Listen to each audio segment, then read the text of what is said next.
The night was silent over Earth when the first signal was found. In a small observatory far from the city lights, a young scientist named Daniel noticed something unusual on his screen. It was not a star, not a comet, and not a natural wave. It was a pattern. A signal repeating again and again, like a heartbeat. He called his team, and soon the whole world of science was staring at it. It came from deep space, far beyond the solar system. No one knew what it meant, but one thing was clear: it was not natural. Someone had sent it. For weeks the world argued. Some said it was a message of peace. Others said it was a warning. Governments kept the news hidden at first, but secrets never last long on Earth. Soon, the public heard about it. Fear spread quickly, but so did curiosity. People wanted to believe they were not alone. But as the days passed, the signal grew stronger. It was moving closer. It was not just a message. It was a path. One cold evening, months later, the sky over Earth changed forever. People looked up and saw lights that were not stars. At first they thought it was just satellites or falling meteors. But the lights grew larger, brighter, and then they stopped. They did not burn, they did not fall. They stayed. Hundreds of giant objects hung silently above the planet, black against the stars, their edges glowing with a strange blue light. The world froze. Cities fell quiet. In every country, people gathered in the streets and stared at the sky. Fear turned into silence. The invaders had arrived. The ships were massive, larger than any human aircraft. Some hovered over oceans, some over mountains, and many above the great cities of Earth: New York, London, Beijing, Moscow, Karachi, Tokyo. They were so huge that their shadows darkened whole districts. Their design was nothing like human machines. They looked alive, their surfaces moving, almost breathing, as if the ships were creatures themselves. For 3 long days, the ships did nothing. They did not attack. They did not send a message. They only waited. The leaders of Earth tried everything. Radio signals, lights, even nuclear threats, but the aliens gave no answer. The silence was more terrifying than any weapon. On the 4th day, something strange happened. The power in several cities failed at once. Lights died, phones stopped working, and even generators failed to start. It was not a normal blackout. It was as if the laws of energy themselves had been broken. People screamed in the darkness. Airplanes fell from the sky. Cars stopped in the middle of highways. Hospitals lost power. Fear turned into chaos. Then, in the middle of that silence, one of the ships moved. Slowly, like a mountain drifting through the sky, it descended over a great city. People ran, but where could they run? The ground shook as a beam of white light spread from the ship and swallowed the city below. For one brief moment, everything was silent. Then, the city was gone. Not destroyed with fire, not crushed with explosions. Gone. The buildings, the streets, the people, everything had turned to dust. The world watched in horror as the first city vanished. No one knew why that city had been chosen. No one knew what the invaders wanted. But now the truth was clear: they were not here to talk. They were here to conquer. Armies around the world prepared to fight. Soldiers loaded weapons, tanks rolled through the streets, and fighter jets took to the skies. People cheered, hoping humanity still had a chance. But in their hearts, they were afraid. If a single ship could erase a city, what could hundreds do? In secret, leaders held desperate meetings. Some wanted to attack first. Others wanted to wait, to understand the enemy. But time was not on their side. The ships were moving again. Every hour, they grew closer to Earth's most powerful nations. Satellites showed their movements, but even the satellites began to fail one by one. Something worse was happening. The scientists who had first studied the signal noticed a detail that no one else had seen. The signal was still repeating, but now it was changing. The pattern was no longer a heartbeat. It was a countdown. Each day, the numbers fell lower and lower. Humanity had no idea what would happen when it reached zero. On the seventh night, Daniel stood on the roof of his observatory, staring at the sky. The ships hung like giants, unmoving but alive. He felt small, powerless, like an ant waiting under a boot. The world's armies could fight, but could they win? Somewhere in the darkness, the countdown reached its final number. 0. And then, the world changed. The world held its breath after the countdown ended. For a moment, nothing happened. The ships still floated silently over the cities, glowing faintly against the night sky. People hoped it was only a trick, a test to frighten humanity. But hope lasted only a few minutes. Then, the first strike came. A sound like thunder rolled through the air, but no storm followed. Instead, waves of strange energy burst from the ships. It was not fire, it was not light, and yet it was deadly. The waves spread across the city streets, crawling over buildings, filling every corner with an invisible force. Within seconds, lights went out, cars froze, machines died. The entire city became silent. The modern world had been stripped of power in a single moment. Panic followed. People screamed in the streets. Families ran into the dark, searching for safety. Hospitals were powerless, planes fell from the sky, and ships on the oceans drifted helplessly. Humanity had always trusted its machines, but now the machines were nothing more than cold metal. Without technology, Earth was blind. From the sky, more beams fell. They were not bombs, but streams of burning energy that cut steel like paper. Skyscrapers collapsed as if they were toys. Entire neighborhoods were swallowed by fire that left no ashes.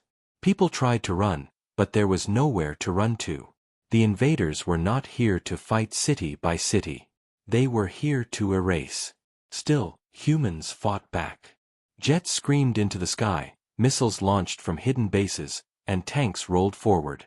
For a moment, the world believed in its armies. Explosions flashed against the alien ships. The sound of battle echoed across the continents. But the truth came quickly. The weapons of Earth could not break the armor of the invaders. Missiles exploded harmlessly against their surfaces. Jets were swatted from the sky by invisible shields. Soldiers fired bravely, but their bullets might as well have been stones against a mountain. And then the monsters appeared. They came not from the ships but from the ground beneath them. Machines of flesh and metal, walking on many legs, rose from strange pods that had fallen earlier like meteors. Their bodies were covered in shifting armor, glowing with alien energy. Their faces were blank masks with too many eyes. They moved with terrifying speed, faster than tanks, stronger than any machine built by man. They tore through streets, crushing walls, tearing vehicles apart as if they were made of paper. People described them as nightmares made real. Some were tall as buildings, walking on four legs like giant predators. Others were small but quick, leaping over rooftops, hunting humans one by one. The monsters did not only kill, they captured. In many cities, they dragged people away into the ships, leaving behind silence. No one knew what happened to those taken. But not everyone fell. In the chaos, some humans discovered something strange. In certain places, the alien weapons did not work. Small towns, deep forests, mountain valleys, there, power still worked, machines still lived. The alien waves seemed weaker. In those hidden places, people gathered, resisting the terror. No one understood why those areas were safe, but they became the first sparks of hope. As the battle spread, the aliens began to whisper among themselves. Hidden within their comms, picked up by stolen signals, human scientists caught fragments of their language. The aliens were not calm anymore. Their voices were sharp, filled with surprise. Again and again, one word appeared: resistance. This world was not falling as easily as the others they had conquered. Daniel, the scientist who had first seen the signal, watched the destruction on old military screens deep inside a bunker. His heart was heavy, but he also saw something the aliens could not. In every city, even in the ruins, humans still fought. Soldiers who had lost their weapons used knives, stones, even fire. civilians formed groups, guiding each other, hiding the weak, tricking the alien machines with clever traps. Humanity was not winning, but it was not broken either. In one corner of the bunker, a recording played. A captured alien voice, trembling with disbelief, said, "This planet is resisting." Those words spread across the surviving radios, carried by desperate broadcasters. People heard them in the ruins, in the forests, in the mountains. And in that single sentence, hope was born. If the invaders were afraid, then maybe they could bleed. The first strike had been brutal. Cities lay in ashes, armies were broken, and millions were gone. But Earth had not surrendered. The aliens had expected an easy victory, a quick conquest, but instead they had awakened something far older and far stronger. Humanity was weak in weapons, but strong in spirit. They had fought disasters before, wars before, death before. Now, they would fight again. As night fell over the burning world, the ships hovered in silence once more. The invaders had shown their power, but they had also revealed their fear. And in the shadows of ruined streets, survivors prepared for the next battle. Because if Earth was to fall, it would not fall quietly. The alien fleets had crushed Earth's cities with their strange weapons, but still humanity fought on. From the ruins of destroyed streets and the silence of dead machines, survivors began to rise. The invaders had expected fear and surrender, yet what they saw was something different. In every dark corner, in every broken home, humans refused to stop. This confused the aliens. On the hundreds of planets they had conquered before, fear alone was enough. But on Earth, fear turned into fire. For the first time, the commanders of the alien ships began to study their enemy more carefully. They had assumed humans were fragile, soft creatures living on a weak world. Now they saw something they had not prepared for. The humans were shaped by a history filled with violence, disaster, and endless struggle. Every empire on this planet had risen and fallen through war. Every generation had survived hunger, plague, storms, and earthquakes. Humanity was born in fire and had learned to walk through it. This was Earth's true secret. In the ruins of New York, groups of survivors began to fight back. Without power, without advanced weapons, they used the streets as traps. Old gas pipes became bombs. Broken glass became weapons. Fires were used to blind the alien machines. At night, they moved like shadows, striking quickly and disappearing into tunnels. The aliens were confused. These were not armies, not soldiers, only ordinary people. Yet they were more dangerous than soldiers, because they did not fight by rules. In the deserts of Africa, tribes who had hunted for generations used their knowledge of the land to bring down alien war machines. They led them into canyons where the sand swallowed their legs. They used fire, spears, and even wild animals to strike. In the frozen mountains of Russia, old fighters returned to forgotten bunkers, pulling out weapons from wars long past. The invaders' energy beams failed in the snowstorms, while humans survived with nothing but fire and stubborn will. In the jungles of South America, resistance fighters used the forest itself as a weapon. The alien machines became lost in the thick green walls, while humans moved through the trees like ghosts. Everywhere, humans adapted. Every defeat became a lesson. Every death became a warning for the next battle. Slowly, they learned how the alien weapons worked. The energy fields could be broken by water. Their machines slowed in cold weather. Their armor was strong, but not against explosives buried underground. Piece by piece, humanity began to see the cracks in the invincible invaders. The aliens, who had believed themselves gods of war, now found themselves hunted. Small groups of humans attacked supply lines, destroyed landing pods, and stole alien weapons. They could not win open battles, but they could bleed the enemy. The more the aliens fought, the more they realized Earth itself was against them. The storms, the floods, the quakes, everything on this planet seemed to favor the humans. It was as if the world itself was alive and angry. Deep inside one of the alien command ships, a council gathered. They had reports from every continent. Cities destroyed, yes, but resistance growing stronger every day. Losses were small compared to their victories, yet the commanders were uneasy. One of them spoke in a voice like grinding metal. "They are not like the others. They do not break." Another replied, "We take their cities, and they move to the mountains. We crush their armies, and children rise with knives. What are these creatures?" The truth was simple. Humanity was not the strongest race in the galaxy, nor the smartest, nor the most advanced. But it was the most stubborn. Survival was written into human blood. From the first humans who fought wild beasts with stone to the modern soldiers holding rifles in ruined streets, the spirit was the same. They never stopped fighting. In a hidden cave in the Himalayas, Daniel, the scientist, spoke to a group of survivors. He told them what he had learned from studying the alien transmissions. The invaders had never faced a world like Earth before. Most planets they conquered were soft, their people unprepared for pain. But Earth was different. Here, even nature was an enemy. The forests, deserts, mountains, and storms, all were killers. Humans had survived by learning to fight them. That was why no other species could live here easily. That was why humanity was so dangerous. "This is our secret," Daniel told them. "We are the children of a death world. Every day of our history, we learned to survive what should have killed us. The aliens think they can frighten us, but they don't understand. We were born in fear, and we made it our weapon." His words spread among the survivors like fire. Hope grew stronger. Around the world, humans began to believe that maybe, just maybe, they could do more than survive. They could fight back. They could win. The aliens felt the change too. Their soldiers moved slower. Their commanders grew restless. The war was no longer simple. It was not conquest. It was survival, and humans were masters of that. The secret of Earth had been revealed.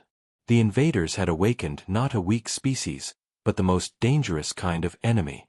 One that never gives up. One that never stops. And for the first time, the galaxy's conquerors felt something new. Fear.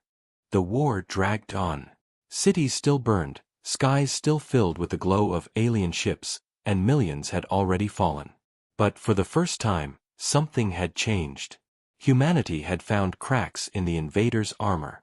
The hunters had become the hunted. In deserts, mountains, and frozen plains, the war was no longer one-sided. Earth was fighting back. It began with small victories. In the mountains of Norway, survivors discovered that the alien machines could not handle freezing storms. Their energy cores slowed, their weapons failed, and their shields cracked. Men and women armed with nothing more than stolen explosives brought down a machine that had once crushed a whole city. Word spread fast. "They can be broken," people whispered in the dark. Hope spread like fire through the ruins. In the jungles of Vietnam, resistance fighters dragged a captured alien weapon into the swamp. They had studied it for days, taking it apart piece by piece. Finally, they learned how to turn its power back against its masters. When the next alien patrol entered the jungle, they were met with their own weapon blazing in human hands. The jungle exploded with light, and for the first time, the aliens tasted their own fire. The deserts of the Middle East became another battlefield of surprise. Fighters led alien war machines into ancient ruins and narrow canyons where their great size worked against them. Traps of stone and sand buried their legs, while humans rained fire from above. The machines roared, their alien metal groaning, before collapsing under the weight of the earth itself. Even oceans joined the fight. In the Pacific, the invaders sent great machines to hunt down survivors hiding on islands. But storms rose from the sea, tossing the machines like toys. Humans in old fishing boats, using nothing but harpoons and stolen bombs, struck the machines while they struggled in the waves. Nature itself seemed to be fighting on the side of humanity. Across the globe, something impossible was happening. Nations that had once hated each other now fought side by side. Old enemies shared weapons, food, and blood. Soldiers from different flags stood shoulder to shoulder against the same enemy. For the first time in human history, Earth was united, not by choice, but by survival. The alien commanders could not understand it. On other worlds, when war came, the people broke apart. They turned against each other, fighting for scraps. But humans did the opposite. They grew stronger when pressed. They became more dangerous the closer they came to death. This species is chaos, one alien commander hissed in frustration. They should have fallen already, yet they rise again. In hidden bunkers, human scientists worked day and night with captured alien technology.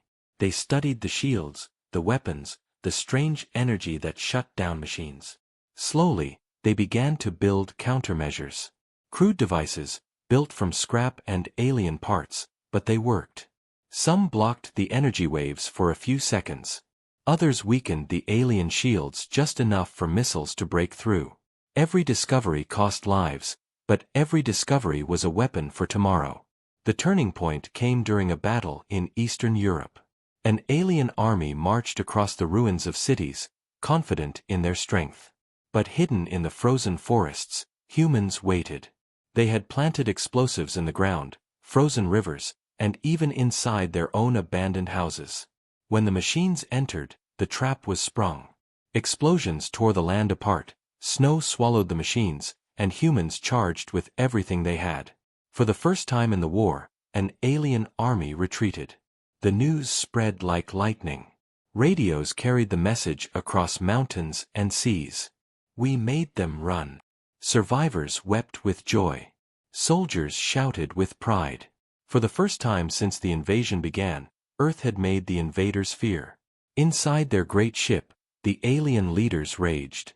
Their victory was supposed to be swift, clean, unquestioned. Instead, their fleets were bleeding, their machines destroyed, their soldiers frightened. They had expected to crush a weak race in days. Now, months had passed, and victory was slipping away. The word resistance had turned into something worse. The word defeat. So the alien high command made a new order. No more mercy, no more patience. If Earth could not be conquered quickly, it would be destroyed completely. Cities that still stood would be turned to ash. The oceans would be boiled. The skies would be poisoned. Humanity would not be allowed to rise again. But even as the invaders prepared their final strike, humanity was changing too. The small victories had become larger ones. The knowledge of alien weaknesses was spreading. The nations of Earth were sharing not only their pain but their strength. Soldiers wore the stolen armor of their enemies. Farmers carried weapons built from alien cores. Children learned to hide and strike like hunters. Humanity was no longer fighting for survival alone.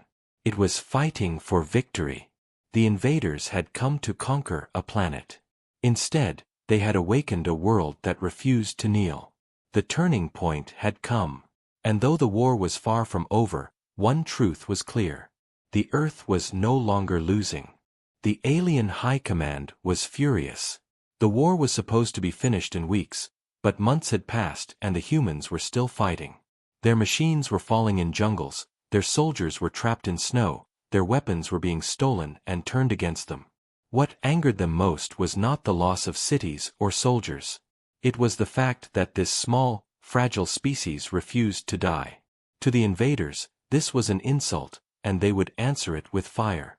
The new order was simple. Humanity would not only be conquered. Humanity would be erased. The first part of the plan began in the skies. The alien ships released massive dark clouds that spread across continents. These clouds were not smoke, not natural storms. They were made of strange particles that blocked sunlight. The days grew dim, the nights colder, and crops began to die. Forests withered, rivers froze, and hunger crept across the land. The aliens wanted to starve Earth, to choke it slowly until nothing could live. But that was only the beginning. From the ships, swarms of tiny machines were unleashed. They were smaller than insects, but countless in number.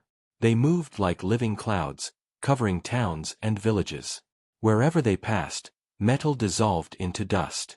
Cars, weapons, even knives melted in seconds. Bridges collapsed, ships sank, and human weapons turned useless. These swarms were death with wings, and people called them the Eaters.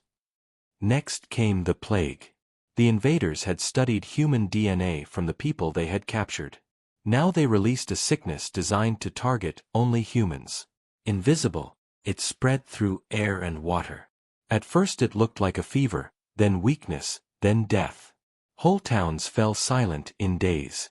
Doctors tried everything, but no medicine worked. The plague was not natural. It was a weapon. It seemed humanity's hope was ending. In bunkers and ruins, people whispered that maybe this was the end after all. But Earth had one more secret. The invaders had not studied the planet well enough.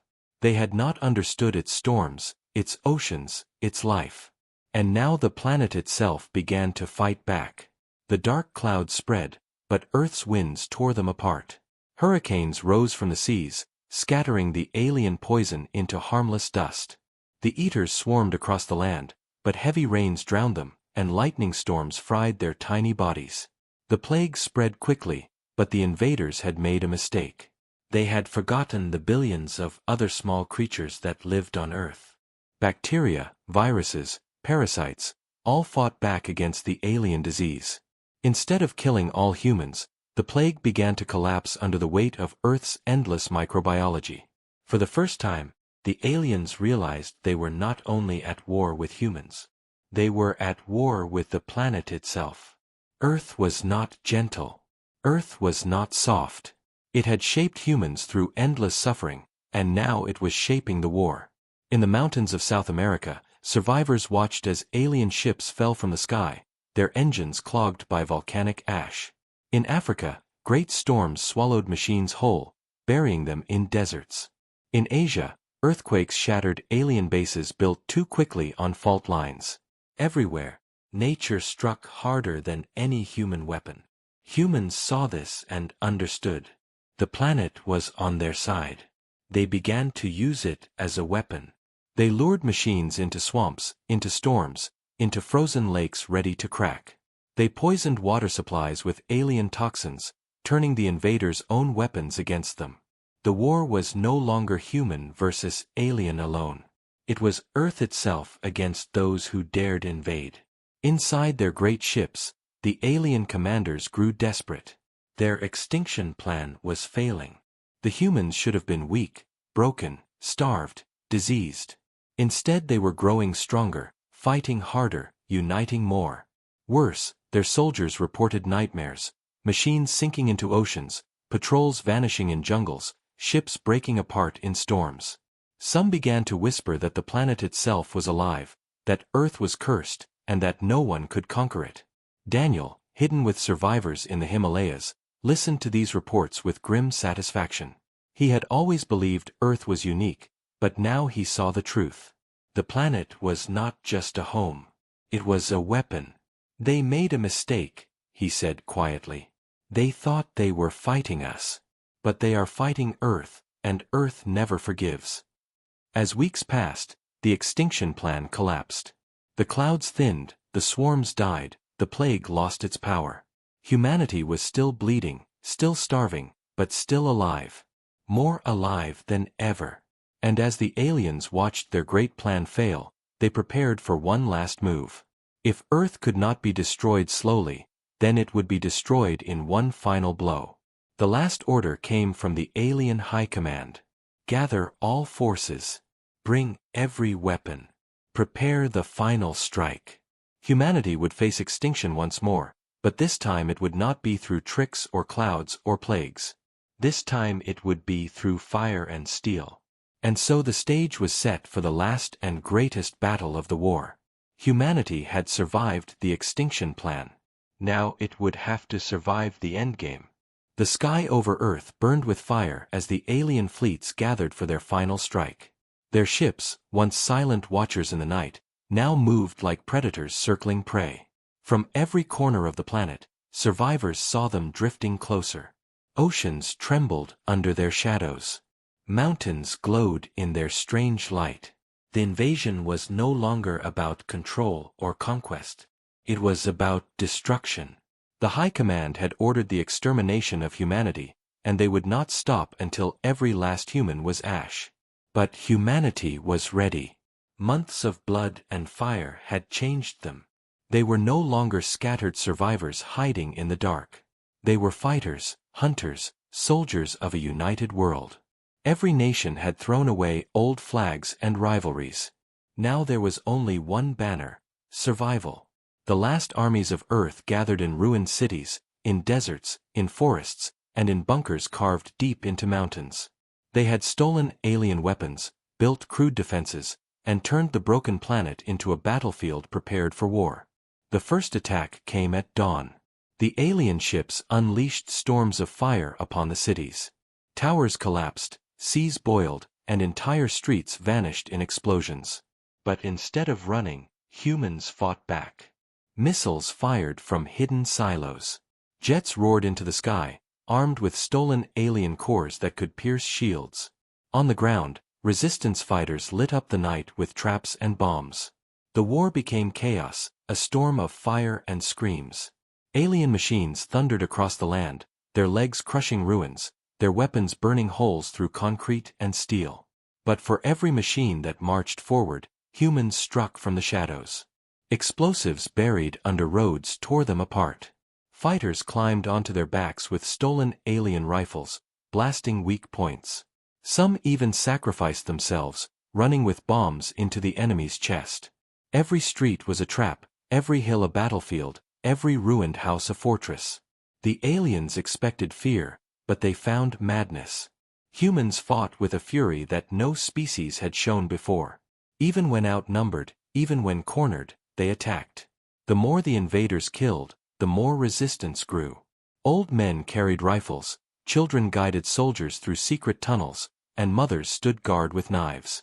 Humanity did not surrender. Humanity refused to die.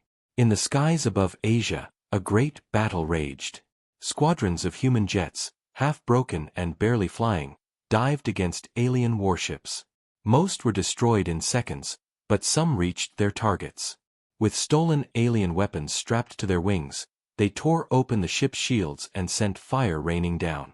From the ground, survivors cheered as alien giants fell from the heavens like burning stars. In Europe, entire cities became traps.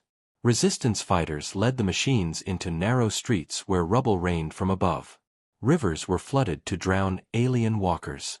Underground tunnels became mazes of death where humans struck unseen. The aliens advanced, but slowly, bleeding at every step. In the deserts of Africa, storms of sand swallowed the invaders. Humans used the chaos to strike, vanishing into the storm, attacking, then disappearing again. Even nature fought with them, hiding their movements, blinding the machines. But the cost was heavy. Millions more died as the final strike burned across the world. Great cities were lost forever, oceans filled with wrecks, skies blackened with smoke. Yet even as their world collapsed, the humans fought harder. The aliens could not understand it. On their ships, commanders stared in disbelief. "Why will they not die?" one of them cried. "Why will they not surrender?" Inside a mountain bunker, Daniel watched the war unfold on broken screens. His heart ached with every loss, but his eyes burned with fire. He knew what the aliens could not see. Humanity was not fighting for victory alone. They were fighting because to stop fighting was to stop being human. "They don't understand us," Daniel whispered. "We don't stop. Not until the last breath." The final clash came in the ruins of what was once Moscow. Alien fleets surrounded the city, determined to crush the last great human defenses.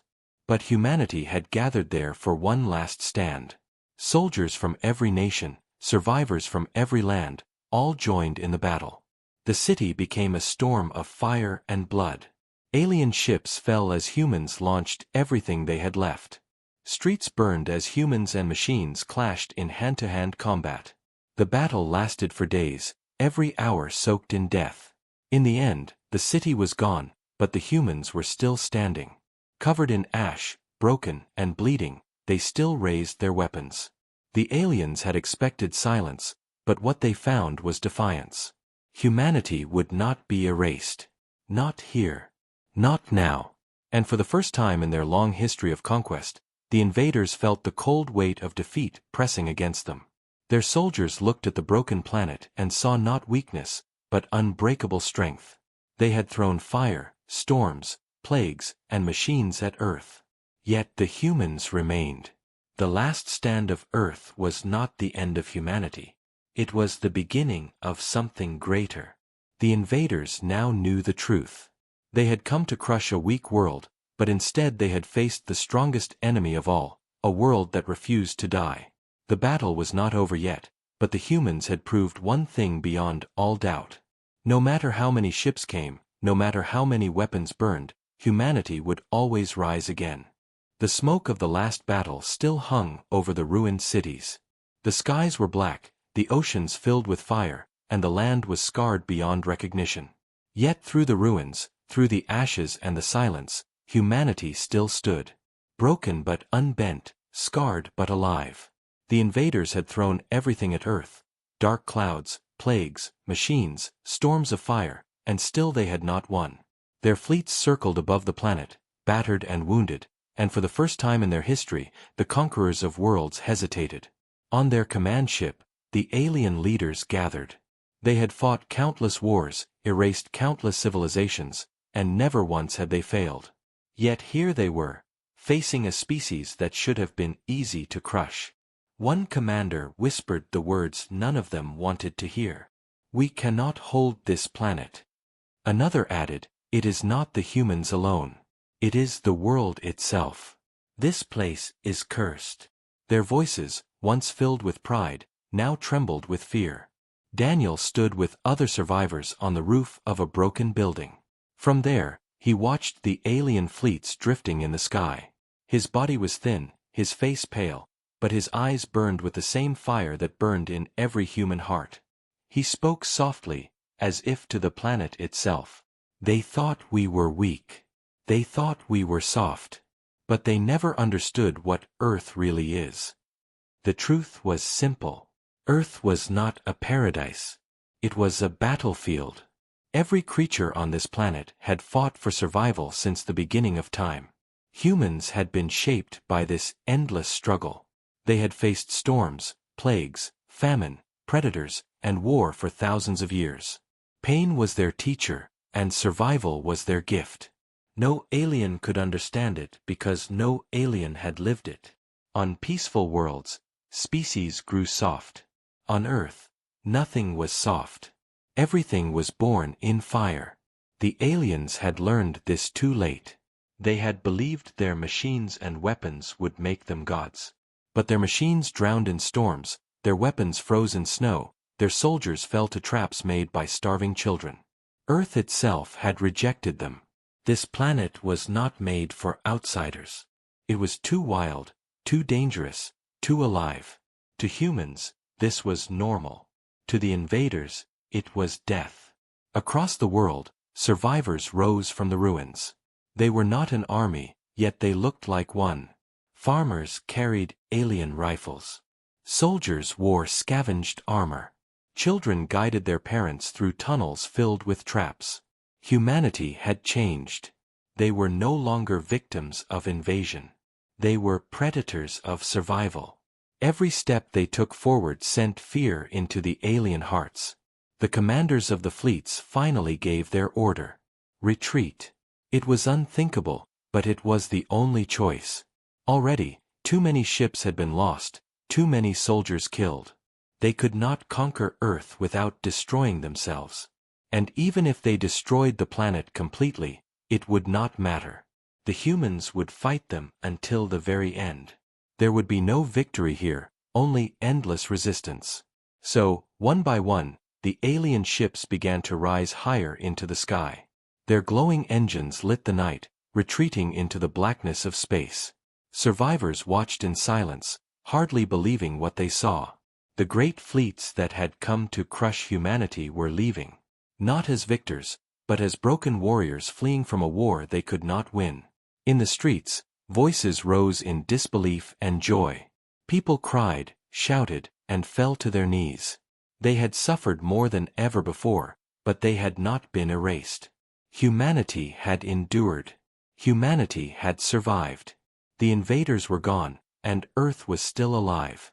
Daniel, watching the sky clear, whispered the words that would soon spread across the world. No one survives invading Earth. His voice was quiet, but it carried the weight of truth.